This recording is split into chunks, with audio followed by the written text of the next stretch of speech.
So go ahead and check to make sure that you've got the same answers that I have here on the bottom of that page, and then let's move on to the next page here. All right.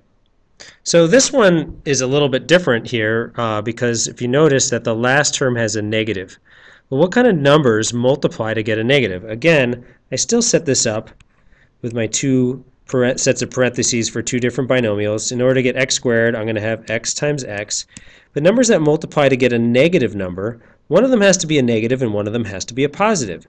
So I could put in a negative, let's say, 5 times a positive 3. As it could be a 15 and a 1, it could be a 5 and a 3. One of them is going to be negative, though, and what's going to be positive. And we sort of have to figure out what's the best one we could use. Well, let's see what happens when I do this.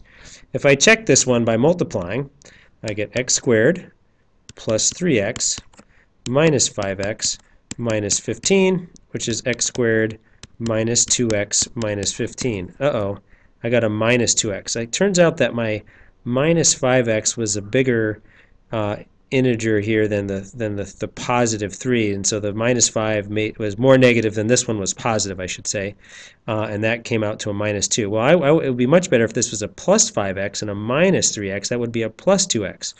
So in order for that to happen, I need to switch the signs here, make this one positive and this one negative. So what I really should have is x plus 5 times x minus 3. Now when I multiply them, I get x squared minus 3x plus 5x minus 15.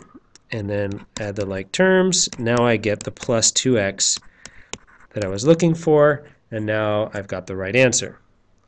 All right, let's do one more of these together. X squared minus x minus 12. I've got two sets of parentheses. X squared is x times x. 12 could be 6 times 2, 12 times 1, 3 times 4. They only differ by 1, though, so I'm going to choose numbers that are closer together, like the 3 and 4. All right, numbers that are different by only 1. And which one do I want to make negative?